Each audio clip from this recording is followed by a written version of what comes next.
Hey, how's it going today? It's 28th of July, Sunday. Since it's Sunday, let's take a look at finances.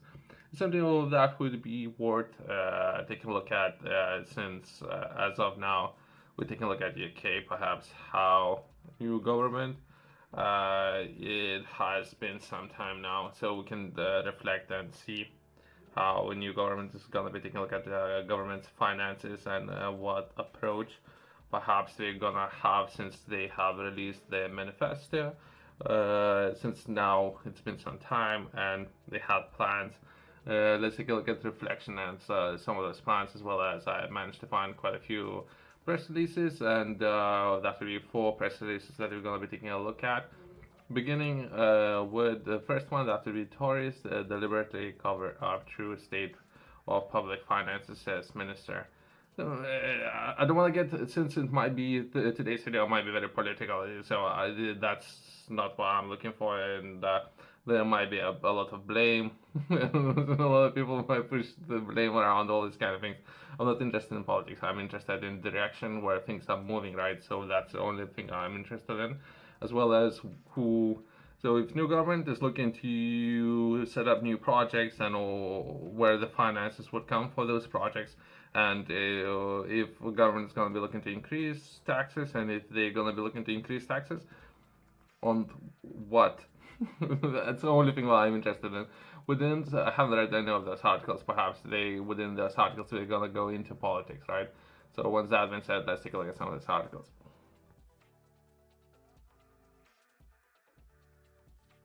Last Conservative government deliberately cover up the true state of public finances, the cabinet minister has said, as the chancellor prepares to detail a 20 billion black hole in the public finances, right? So potentially we're taking a look at that, and we're looking for 20 billion.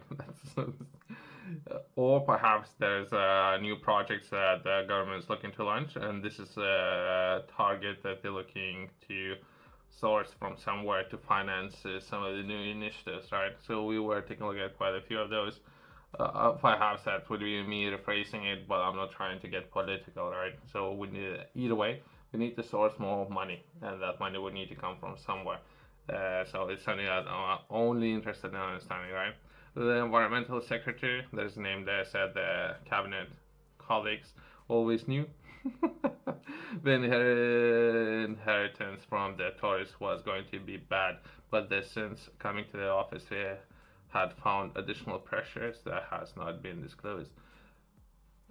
Read cites as examples of prison overcrowding crisis and the amount spent of Rwanda asylum scheme revealed by the Home Secretary. There's a name there to be 700 million. So I would say it's all the top, right?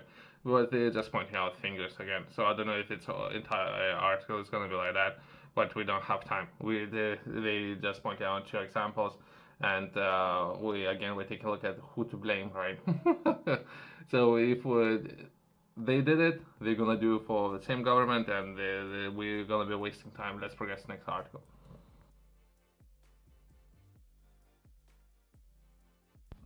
Let's take a look at the next article. That would be there is a name there. I don't know that this person, right? Perhaps if this person is gonna be within the government, I'll get to know her a little bit better, and perhaps then we can go and what they talk about names, all those kind of things, right?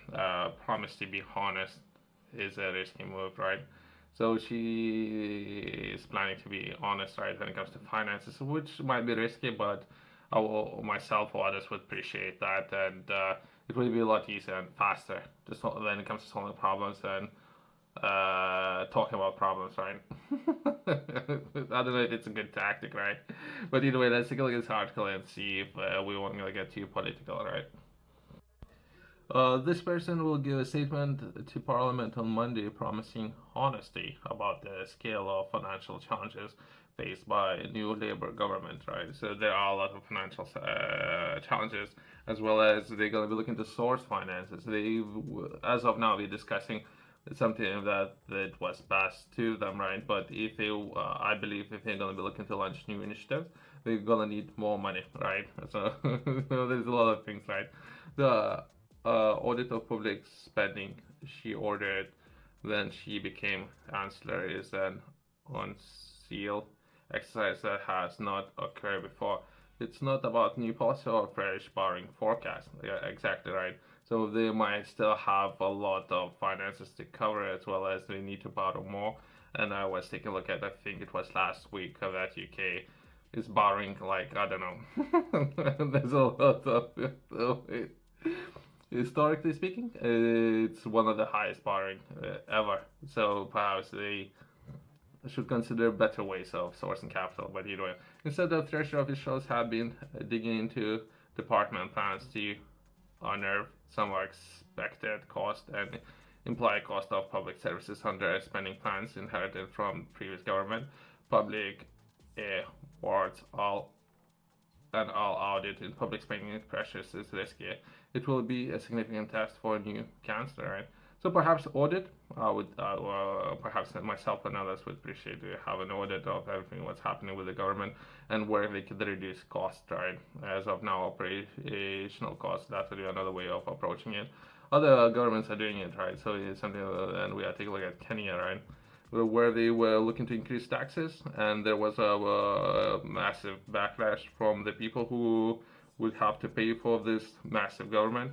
So government had to backtrack and reduce some of the operational costs, right? But either way, there's different ways of approaching some of those problems, right?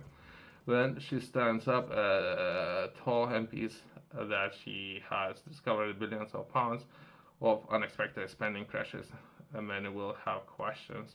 Right. So if so, we're playing this kind of game, right? What if? So this kind of okay. Either way, let's progress to the next article, right? It might be a waste of everyone's time. What if that will happen? I don't know. Who knows?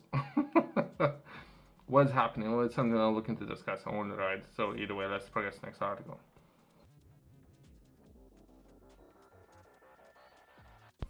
Let's take a look at the next article. That would be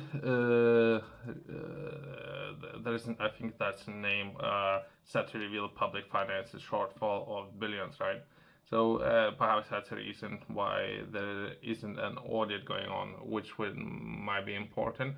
Trying to understand where finances are, as well as how much more finances they're gonna need, right? The new chancellor is set to use audit of public spending to make claim of the black hole in the government's finances worth tens of billions of pounds. There's the name there said that will give a statement to Parliament on Monday showing honesty about the scale of councillors facing the new Labour government. She votes to fix the mess with her. Okay, so they're getting political again, but will not confirm speculations that the gap is in the public finances stood at as more as 20 billion a year, which is massive, right? But either way, so roughly I would say that's where things are. So now, as well as they perhaps going to need double that to operate no lunch new initiative.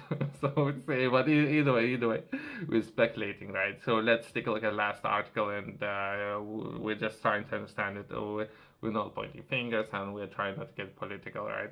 Let's try to understand what some of these initiatives, how they're going to be looking to raise more capital, right? Next article, we can take a look at labor's annual inheritance tax. What